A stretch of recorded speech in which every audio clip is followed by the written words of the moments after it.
Hello and welcome to the Kids Heaven Public School online classes. And this is for grade 11. We are studying chapter 3, Discovering Tut, from the NCERT book of Hornbill. Now, Discovering Tut, the saga continues with the author A.R. William. Today I am presenting the summary for you. Okay?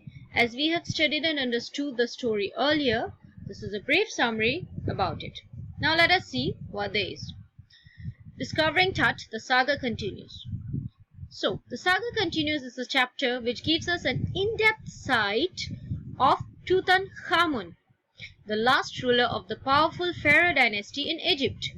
He was a teenager when he died, and his death was a mystery. Some speculated that he was murdered. He ruled in Egypt and its empire for centuries. In 1922, his tomb was discovered by Howard Carter, a British archaeologist.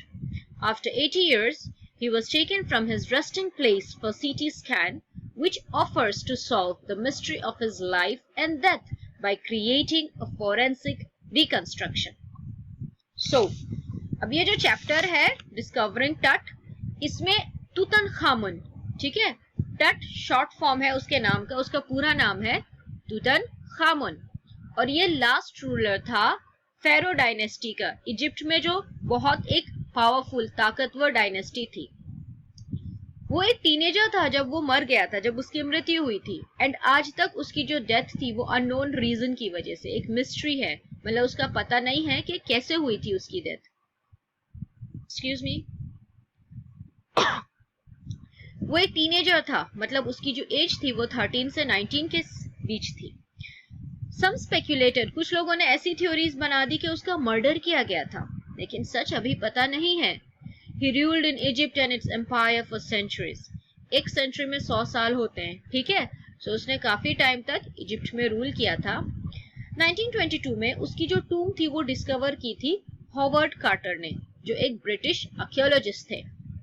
And 80 years later, 80 साल बाद उस जगह से जहां पर वो रखा हुआ था इतने सालों तक अपनी टूम में, वहां से उसे एक सीटी स्कैन के लिए ले जाया जाता है, जिससे कि अब वो जो राज थे उसकी लाइफ के एंड डेथ के, उसकी मिस्ट्रीज धीरे धीरे अब जांच करके सॉल्व की जाएंगी, मतलब वो राज खुलेंगे अब के जो फॉरेंसिक रिकंस्ट्रक्शन हुआ है, मतलब जो सीटी स्कैन हुआ है उससे जो नई इंफॉर्मेशंस मिली हैं, ठीक है, उससे क्या पता चलता है कि उसकी जो डेथ थी वो कैसे हुई थी।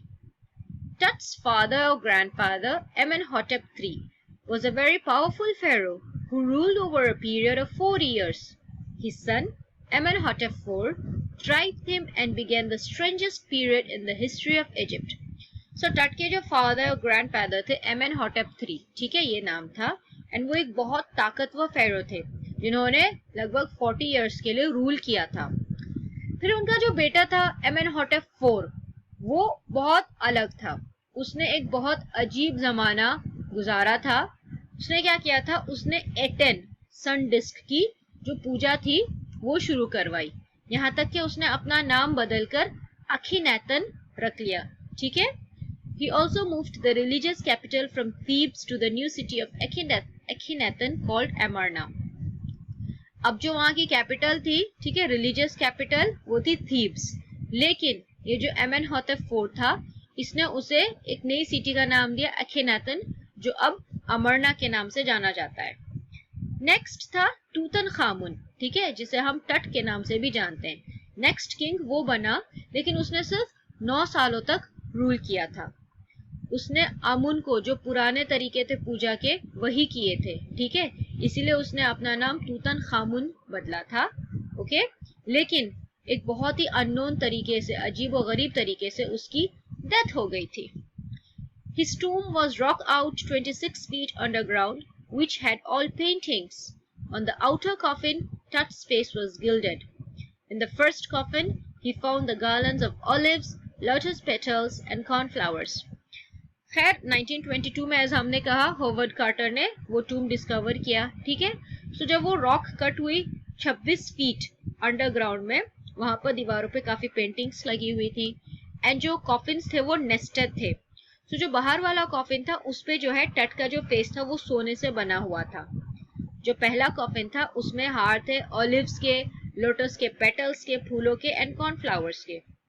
इससे ये जाहिर होता है कि जब उसकी डेथ हुई थी वो मंथ्स ऑफ मार्च या अप्रैल थे, क्योंकि ये फूल एंड ये पत्ते तभी मिलते हैं। The third and final coffin put Carter into trouble. अब जो थर्ड वाला कॉफिन था फाइनल, जिसमें टट की मम्मी थी, उसमें कार्टर को बहुत डिफिकल्टी हुई थी, बहुत प्रॉब्लम हुई थी। His men first removed his head and they cut off every joint.